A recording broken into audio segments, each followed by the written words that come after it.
सभी दोस्तों को नमस्कार। 121 नंबर क्वेश्चन से स्टार्ट करेंगे। चैनल को चाहे तो सब्सक्राइब कर सकते हैं और पीडीएफ यहाँ पर मिल जाएगी और टेलीग्राम पर भी मिल जाएगी। डिस्क्रिप्शन बॉक्स में लिंक है, जाकर के देख लीजिए। 121 नंबर क्वेश्चन है कि जो बच्चे बोल नहीं सकते और सुन नहीं सकते, ठीक है, वे सीखते हैं किस तरीके से भाषा को सीखते हैं? तो सांकेतिक भाषा मतलब कि साइन लैंग्वेज के थ्रू। मातृभाषा, मातृभाषा में तो आपको बोलना और सुनना जरूरी है। आपकी मातृभाषा साइन लैंग्वेज भी हो सकती है, लेकिन ये होता नहीं है, ठीक है। वो पहले हुआ करती थी, जब भाषा का विकास नहीं हुआ था तो साइन लैंग्वेज ही मातृभाषा हुआ करती थी। बट फिलहाल आप देखोगे आंसर नंबर फर्स्ट जो होगा राइट आंसर होगा। जो बच्चे बोल नहीं सकते, सुन नहीं सकते, वो इसी भाषा में सीखते हैं। निम्न में से कौन प्राथमिक स्तर पर पर्यावरण अध्ययन की बाल केंद्रित प्रवृत्ति को इंगित करता है?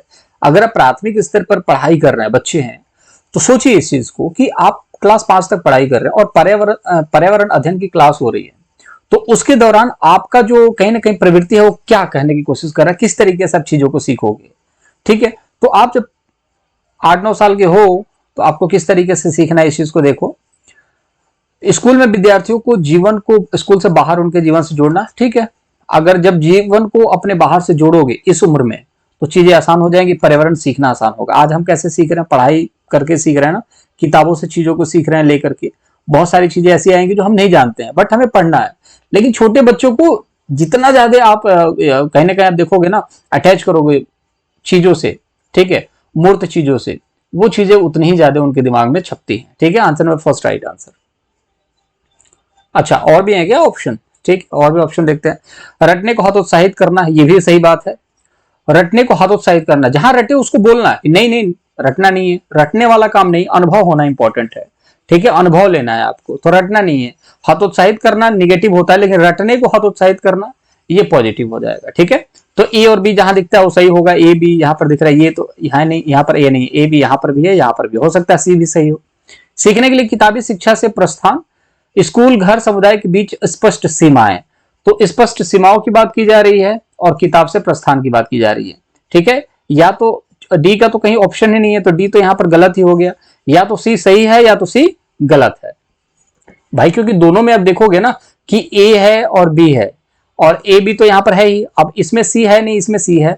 अब सी या तो होगा या नहीं होगा, अगर होगा तो सी आंसर सही हो जाएगा, तीसरा आंसर सही हो जाएगा। किताबी शिक्षा से प्रस्थान, ठीक है, सीखने के लिए किताबी शिक्षा से प्रस्थान मतलब किताबी शिक्षा से प्रस्थान कर दिए, मतलब कि गाड़ी जो है ना प्रस्थान कर गई अपने स्टेशन से, मतलब कि सिर्फ किताबी से ही, किताबों से नहीं सीखना है, किताबों से ही नहीं सीखना, उससे बाहर निकल करके चीजों को सीखना है। तो इसी चीज के लिए बोला जा रहा है सीखने के लिए किताबी शिक्षा से प्रस्थान, मतलब किसी ऑप्शन भी सही है। आंसर नंबर 3 होगा राइट आंसर, ठीक है। चलिए अगला प्रश्न देखते हैं कि निम्न में से कौन प्राथमिक स्तर पर पर्यावरण अध्ययन का उद्देश्य हो सकता है? विद्यार्थियों को अपने स्वयं के सीखने पर चिंतन करने के लिए प्रोत्साहित करना, हाँ ठीक है, पर्यावरण अध्ययन का उद्देश्य। मैं आपको अगर पर्यावरण सिखा रहा हूं तो आप सीखना क्यों चाहते हो, इसके क्या उद्देश्य है, ठीक है, प्राथमिक स्तर की बात की जा रही है, तो आपके स्वयं के सीखने के चिंतन करने के लिए प्रोत्साहित करना है, तो ठीक है, ये बहुत अच्छा है, प्रोत्साहित करना चाहिए। ज्ञान, नए ज्ञान को उत्पन्न करने के लिए स्थान समय स्वतंत्रता देकर विद्यार्थियों को आकर्षित करना, ठीक है। देखते हैं आगे। विद्यार्थियों को सीखने में प्रतिभागियों के रूप में व्यवहार करना, ज्ञान के एक निश्चित निकाय के प्राप्तकर्ता के रूप में नहीं, ठीक है। ये क्या कहना क्या चाहता है, अभी इसको हम पढ़ेंगे ऑप्शन को। अगला ऑप्शन देखते हैं। निर्धारित पाठ्यपुस्तक को सीखने के लिए संसाधनों का एकमात्र आधार बनाना, एकमात्र ये तो गलत हो गया, ठीक है। निर्धारित पाठ्यपुस्तक से हमें कुछ नहीं देखने को मिलेगा, कुछ नहीं सीखने को मिलेगा। अब यहाँ पर क्या है ना कि विद्यार्थियों को सीखने में प्रतिभागियों के रूप में व्यवहार करना चाहिए। अब जैसे कोई विद्यार्थी सीखना चाहता है, जैसे आप हो और आपके 4 मित्र हैं, सीखना चाहते हैं, अब उनको सीखना चाहते हैं, तो हम प्रतिभागियों के तरीके से व्यवहार करें, ठीक है। मतलब कि तुम एक कंपटीटर हो, तुम्हें एक कंपटीशन के तौर पे पढ़ना है, ज्ञान के एक निश्चित निकाय के प्राप्तकर्ता के रूप में नहीं। तो आप कंपटीशन की भावना से अगर चीजों को सिखाओगे तो कैसे चलेगा। लेकिन कोई गलत बात भी नहीं है इसमें, आप देखो तो, ठीक है, क्योंकि कंपटीशन में भी बच्चे सीखते हैं, ठीक है। आगे देखते हैं, ये थोड़ा सा लेकर के चलते हैं। कंपटीशन में भी बच्चे सीखते हैं, पॉजिटिव भी है निगेटिव भी है। स्थान समय और स्वतंत्रता, तो देखिए किसी बच्चे को अगर हम देखेंगे नए ज्ञान के लिए स्वतंत्र छोड़ना, तो ये भी तो सही बात है, और सीखने के लिए चिंतन, ये सही बात है, तो इसमें भी सही बात है। इसका आंसर क्या होगा ये देख लेते हैं। मेरे हिसाब से जो आंसर होगा, आंसर नंबर फर्स्ट जो है वो भी सही है, आंसर नंबर सेकंड भी सही है, ठीक है। थर्ड भी सही हो सकता है, लेकिन अब देखते हैं इसमें से क्या आंसर है। अच्छा, ये वाले ऑप्शंस हैं यार, ठीक है, इसमें 3-3 ऑप्शन वाले जो कॉन्सेप्ट है यहाँ पर ये है, ठीक है। तो ए बी तो दोनों में सही दिख रहा है, क्योंकि किसी को अगर प्रोत्साहित कर रहे हो कि उसकी सोच बढ़ जाए तो ये तो अच्छी बात है। अब इसमें ए नहीं है, इसमें भी ए नहीं है, तो ये गलत हो गया। बी सही है, इसमें बी है ही नहीं, तो ये भी गलत हो गया। Right answer, answer number first, simple सी बात है। और सी सही हो गया इस ऑप्शन के थ्रू। ठीक बात है यार, सीखने के लिए बच्चों में प्रतिभागियों की तरीके से हम व्यवहार कर देते हैं कि तुम लोग एक कॉम्पिटिटर हो और तुम लोगों को एक से दूसरे से ज्यादा ज्ञान लेना है, तो हम लोग तुम्हें ग्रुप में डिवाइड कर देंगे, उस हिसाब से अपने आप को ज्ञान को अर्जित करो। ठीक है, answer number first right answer. चलिए देखिए, आंसर फर्स्ट हो गया। चलिए अगला प्रश्न देखते हैं कि प्राथमिक स्तर पर पर्यावरण अध्ययन के संबंध में निम्न में से कौन सा कथन सत्य है। कक्षा 3 से 5 तक ईवीएस एक विषय के रूप में विज्ञान, सामाजिक विज्ञान, पर्यावरण की अवधारणा मुद्दों को एकीकृत करता है। ठीक है, यह विषय कक्षा 1 से 2 में है, ये नहीं है, 3 से लेकर 5 में है। ठीक है, ईवीएस पाठ्य पुस्तकों प्रयुक्त भाषा औपचारिक, औपचारिक मैंने बताया फॉर्मल। और फॉर्मल आपको याद कैसे रखना है, जैसे कि आप पैंट देखते हो ना फॉर्मल है, तो ऐसी भाषा भी आपकी फॉर्मल होती है। ठीक है, तो भाषा फॉर्मल कहां होती है, आप घर के बाहर। कपड़े फॉर्मल कहां होते हैं, घर के बाहर। चीजें फॉर्मल कहां होती हैं, फॉर्मल मतलब औपचारिक, वो घर के बाहर। और घर में क्या होता है, इनफॉर्मल मतलब कि अनौपचारिक। तो सिंपल सी बात है, ईवीएस पाठ्य पुस्तक को अगर फॉर्मल करोगे तो बच्चे नहीं सीखेंगे, उनकी भाषा में सिखाओ ना, तभी तो सीख पाएंगे। ठीक है, अब मान के चलो कि आम को मैंगो कहा जाता है, ठीक है, जहां पर मैंगो कहा जाता है तो उसको मैंगो ही बोलने दो। जरूरी नहीं है कि उसको हम आम बोलना सिखाएं कि नहीं भाई बेटा तुम आम बोलो। ठीक है, हो सकता है कि वो जिस स्कूल में पढ़ता है, जिस इन्वायरमेंट में पढ़ता है, वहां मैंगो ही सिखाया जाए तो उसको मैंगो ही पढ़ने दो, कोई दिक्कत नहीं। आप कोई आम जानता है तो उसको आम पढ़ने दो, ऐसा नहीं है कि फॉर्मल बोलो भाई मैंगो बोलो, आज इंग्लिश का जमाना है तो मैंगो बोलो। वो सीख लेगा आगे चल के, वर्ड मीनिंग याद कर लेगा, लेकिन फिलहाल के लिए तो उसको सीखने दो ना, आम मैंगो क्या है उसको उसके हिसाब से छोड़ दो। एकल विषय दृष्टिकोण, ये गलत हो गया, आंसर नंबर फर्स्ट होगा राइट आंसर। ईवीएस की कक्षा में निम्न में से किस एक को कम किया जाना चाहिए। स्वतंत्र वाद विवाद, चित्र पठन, कथा, विवरण। अच्छा प्रश्न है कि ईवीएस की कक्षा में निम्न में से किसी एक को कम कर देना चाहिए। क्या करें, वाद विवाद तो चाहिए ही चाहिए यार, ईवीएस की कक्षा में चर्चा होना चाहिए। ठीक है, कथा, विवरण और चित्र पठन। तो देखो चित्र पठन, चित्र तो इंपॉर्टेंट है, बिना चित्र के आप आम और इमली में फर्क नहीं समझ पाओगे। ठीक है, चित्र तो चाहिए थोड़ा बहुत। कथा और विवरण, तो विवरण जो है ना, विवरण को कम करना चाहिए। कथा मतलब ये होता है ना कि हमने कथा सुना दी, मतलब कथा सुना दिया, और एक होता है विवरण, मतलब बिल्कुल विस्तार में कथा सुना दी। ठीक है, अब मान के चलो भगवत गीता बहुत सारे लोग पढ़ते नहीं है, ठीक है, अब बहुत सारे लोग पढ़ते हैं, तो जब भगवत गीता पढ़ते हैं तो उसमें ना कुछ श्लोक होता है, जिस श्लोक के सहारे भी बहुत सारे लोग ज्ञान लेते हैं, और बहुत सारे लोग डिटेल में पढ़ते हैं। तो बहुत ज्यादा डिटेल में कई बार क्या होता है ना कि आप बोर हो जाओगे। ठीक है, आप चीजों को कंप्लीट नहीं कर पाओगे। ठीक है, तो इसलिए क्या होता है, कथा का सहारा लिया जाता है कि छोटे छोटे टुकड़ों में वो इंपॉर्टेंट चीजों को हम देख लें, उन इंपॉर्टेंट चीजों को सीख लें। उसी तरीके से आप किताबों में देखोगे कि बहुत सारी किताबें हैं, ठीक है, जो मोटी मोटी किताबों को बैन किया जा रहा है कि मोटी मोटी किताबें नहीं होनी चाहिए, क्योंकि बच्चा किताब देख के डर जाता है। तो सिंपल सी बात है, छोटे छोटे जो पार्ट्स हैं उसमें बच्चों को सिखाया जाना। विवरण में जो होता है उन सभी चीजों को बहुत ज्यादा थोड़ा सा लेंदी हो जाता है, क्योंकि आप किस क्लास की बात कर रहे हो, 1 से लेकर के 5 क्लास तक की बात कर रहे हो। अब किताबें मोटी होंगी तो बच्चे डरेंगे, तो विवरण में नहीं जाना है, तो इसको कम करना उचित है। आंसर नंबर 4 चलिए राइट आंसर है। ठीक है, भगवत गीता पढ़नी चाहिए, सभी को पढ़नी चाहिए, बहुत ज्यादा उसमें नॉलेज है, डीप नॉलेज है, लेकिन सभी लोग हर चीज पूरा नहीं कर पाते, बट कोशिश करना चाहिए कि कंप्लीट किया जाए, वो भी एक टास्क है।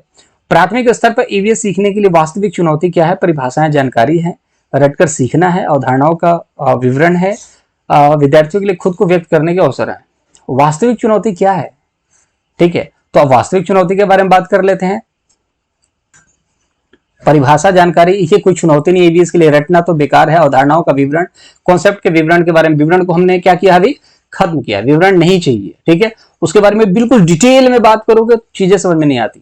अब किसी भी फिल्म को देखते हो ना, तो पूरा फिल्म में जो कंटेंट बनाया जाता है ना, इर्द गिर्द घुमा करके बनाया जाता है, लेकिन जो लॉजिक ये है, क्या देखने की कोशिश है, वो क्लाइमेक्स में देखा जाता है। तो क्लाइमेक्स क्या होता है, सारांश होता है। ठीक है, तो अवधारणाओं के बारे में कोई मतलब नहीं बनता है। ठीक है, विद्यार्थियों के लिए खुद को व्यक्त करने के अवसर दिए जाने, बिल्कुल सही बात है, आंसर नंबर 4 राइट आंसर होगा। खुद को व्यक्त करने के लिए बच्चों को अवसर मिलता है, उसमें जितना सीख सकते हैं सीखें, नहीं तो कोई मतलब ही नहीं बनता है। ठीक है, चलिए प्राथमिक स्तर पर ईवीएस के पाठ्य पुस्तक निम्न में से किस थीम में उपथीम है। सिंपल सी बात है, परिवार और मित्र। इसी में उपथीम है, कौन कौन से हैं भैया? संबंध है, कार्य है, ठीक है। फिर उसके बाद कौन सा है? भोजन है, सॉरी भोजन नहीं है, मवेशी है जिसको जानवर बोलते हैं, एनिमल, और पौधे हैं, ठीक है। चार हैं, चार उपथीम है। थीम कौन कौन से हैं? परिवार, दोस्त, जल के साथ भोजन आ जाता है, 3 हो गया। कार्य और खेल, ठीक है, कार्य और खेल है नहीं, ठीक है, कार्य और खेल ये आपका उपथीम है, ठीक है, ये थी उपथीम है। भोजन हो ही गया है, परिवार मित्र हो गया है, आश्रय हो गया, जो बनाते हैं वो, जो बनाते हैं करते हैं, फिर यात्रा हो गया, ठीक है। तो एक ये हो गया, दूसरा ये हो गया, तीसरा ये हो गया, चौथा हो गया, पांचवा हो गया और छठवा हो गया, ठीक है। बाकी कार्य और खेल, संबंध और जैसे कि संबंध हो गया, कार्य और खेल हो गया, मवेशी हो गया, पौधे हो गया, ये क्या है? उपथीम है। आंसर नंबर इसमें क्या होगा? फर्स्ट होगा। ईवीएस में प्रामाणिक और सार्थक शिक्षण दिया जा सकता है वर्णन द्वारा। वर्णन करके आप प्रामाणिक चीजें कैसे बता पाओगे? वास्तविक संवाद द्वारा, प्रयोगों के द्वारा। Answer number C right answer होगा। अरे यार ये इसमें फिर चलो 4 ऑप्शन है, अब देखते हैं यार, अब इसमें से कुछ निकलेगा, ठीक है। ईवीएस में से प्रामाणिक और सार्थक शिक्षण दिया जा सकता है वर्णन द्वारा, वास्तविक संवाद द्वारा, ठीक है, और प्रयोगों की प्रक्रिया द्वारा, ठीक है। तो सी तो सही है, सी कहाँ कहाँ है? ए में तो है नहीं, सी तो ए में है नहीं। सेकेंड, थर्ड एंड फोर्थ सही और गलत के रूप में विद्यार्थियों द्वारा दिए गए उत्तर के आकलन के द्वारा। तो यहां पर देखोगे कि डी जो है सही और गलत के रूप में विद्यार्थियों द्वारा दिए गए उत्तर के आकलन द्वारा। तो सही और गलत को उत्तर दिया गया, इसमें आकलन क्या कर लेंगे यार? सही गलत में तो डी तो ऐसे ही गलत हो गया, तो डी यहाँ भी गलत, यहाँ भी गलत आंसर। अरे यार लेकिन ए बी सी कैसे हो गया सही? डी तो गलत था, तो ऐसे भी ऑप्शंस आप एलिमिनेट कर सकते हो, बट फर्स्ट देखते हैं यहाँ पर क्या है क्वेश्चन, एक बार और पढ़ते हैं। ईवीएस में ना प्रामाणिक और सार्थक शिक्षण दिया जा सकता है। तो प्रमाणिक की बात की जा रही है दोस्त, यहाँ पर प्रमाण की बात की जा रही है। तो प्रमाण तो यार दोस्त वर्णन द्वारा और कई वास्तविक रियल कन्वर्सेशन के द्वारा, प्रयोग के द्वारा ही दिया जा सकता है। चलिए इस चीज को मानते हैं, गलती हो गई हमसे, लेकिन यहाँ पर प्रमाणिक की बात की जा रही है। और दूसरी बात है कि प्रमाण कैसे होगा? वर्णन के द्वारा, वास्तविक संवाद के द्वारा, प्रयोग के द्वारा। लेकिन सही और गलत के बारे में हम बात करेंगे, अगर सार्थक शिक्षण के बारे में बात करेंगे तो वर्णन के द्वारा, संवाद के द्वारा, जैसे हम लोग कन्वर्सेशन कर रहे हैं, प्रयोग के द्वारा हम अच्छे से चीजों को सीख सकते हैं। लेकिन सही गलत उत्तर देने से हम चीजों को नहीं सीख सकते। तो डी ऑप्शन जो होगा वो गलत हो जाएगा, आंसर नंबर 4 जो होगा राइट आंसर हो जाएगा, ठीक है। वर्णन करना आप भी जानते हैं, किसी चीज के बारे में वर्णन करना, ठीक है, ठीक है, लेकिन सिर्फ वर्णन करना बेकार है। लेकिन अब सार्थक शिक्षण वर्णन के द्वारा भी हो सकता है, किसी चीज के बारे में हम व्याख्या करें उसके बारे में भी हो सकता है, लेकिन सिर्फ उसी चीज के बारे में बात करें ये बिल्कुल उचित नहीं है। तो यहाँ पर 2-3 ऑप्शन थे जो जरूरी थे, वो हमने देख लिए, जो जरूरी नहीं है उसको गलत करके आंसर को सही निकाला, आंसर नंबर 4 राइट आंसर हो। चलिए यात्रा थीम के मुद्दे केवल विद्यार्थियों के लिए सार्थक हो सकते हैं। कब हो सकते हैं? यदि वो मुद्दों के आसपास बहस आयोजित की जाए, श्रव्य दृश्य दिखा करके, यदि शिक्षकों द्वारा प्रदर्शनों को दिखाया जाए, थीम आधारित वर्कशीट विद्यार्थियों को देकर, ठीक है। अब इसका क्या हो सकता है? यात्रा को कैसे किया जा सकता है यार? मुद्दों के आसपास बहस आयोजित करके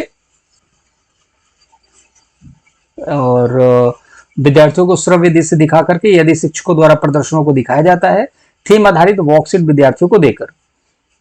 तो देखिए यात्रा है, यात्रा से रिलेटेड आप क्या कर सकते हो? आपको मैं रोड दिखाऊं और बोलूं कि इस रोड पे मथुरा रोड है और यहां से जाओगे तो आपको मथुरा के दर्शन होंगे, मथुरा में बहुत सारी मंदिरें हैं, तो इन सब चीजों को फोटो दिखाने से कुछ काम चलेगा क्या? ऐसा कुछ नहीं है, ठीक है। प्रदर्शनों को दिखाया जाए ये भी गलत है, ठीक है, कहा गया ये गलत है। शिक्षकों द्वारा प्रदर्शनों को दिखाया जाता है, ये गलत है। वर्कशीट देने से भी गलत है। तो आसपास में बहस आयोजित की जाएगी आसपास के एरिया में, तो आसपास का एरिया जो हो गया आसपास मुद्दों को लेकर के, तो यात्रा करने के साथ साथ ये जुड़ा हुआ है, तो ये वाला राइट आंसर होगा, आंसर नंबर फर्स्ट, ठीक है। तो बहस की जाती है, अगर मान के चलो मैंने आपको बताया है कि अगर ईवीएस में बहस की जाती है तो ये बहुत अच्छी चीज होती है और इसी से बच्चे सीखते हैं, ठीक है। तो आसपास के एरिया पर बहस होगा तो काम चलेगा, ठीक है। चलिए सार्थक तभी होंगे जो आसपास के बहस आयोजित की जाती है। चलिए सिंपल सा बात है, इसका तो आप लोग क्वेश्चन बिना पढ़े आंसर दे सकते हो कि इसका आंसर होगा क्षेत्र भ्रमण मेरे हिसाब से। चलिए आंसर देख लेते हैं। ईवीएस पाठ्यपुस्तक के अलावा ईवीएस सीखने के लिए इनमें से कौन सा एक अच्छा संसाधन हो सकता है? तो क्षेत्र भ्रमण, रेडियो से ईवीएस सीखोगे, विकिपीडिया से नहीं सीख पाओगे, विश्वकोश से नहीं सीख पाओगे। आंसर होगा क्षेत्र भ्रमण। जब क्षेत्र का भ्रमण करोगे तो आपको समझ में आएगा कि पर्यावरण क्या चीज है, कहाँ पर ठंडी पड़ती है, कहाँ पर गर्मी पड़ती है, कहाँ का पानी कैसा है, कहाँ के फ्रूट कैसे हैं, कहाँ पर फ्रूट होते हैं, कहाँ पर मसाले होते हैं। ये सभी चीजें क्षेत्रों के भ्रमण करने से मिलता है। और ईवीएस यही है, पर्यावरण है, सामाजिक है, विज्ञान है, सब कुछ है। तो घूमने से ही पता चलता है। आंसर नंबर फर्स्ट होगा राइट आंसर। ठीक है, तो चैनल को सब्सक्राइब कर लीजिएगा और यहाँ पर टेलीग्राम चैनल है डिस्क्रिप्शन बॉक्स में, वहां पर जाकर के जुड़ सकते हैं। चैनल को यहाँ पर आप 8hourstudy.com पर जाकर के फ्री कंटेंट पढ़ सकते हैं और यहाँ पर पीडीएफ भी अवेलेबल है कंटेंट की, उसको डाउनलोड करके भी अपना रिवीजन कर सकते हैं।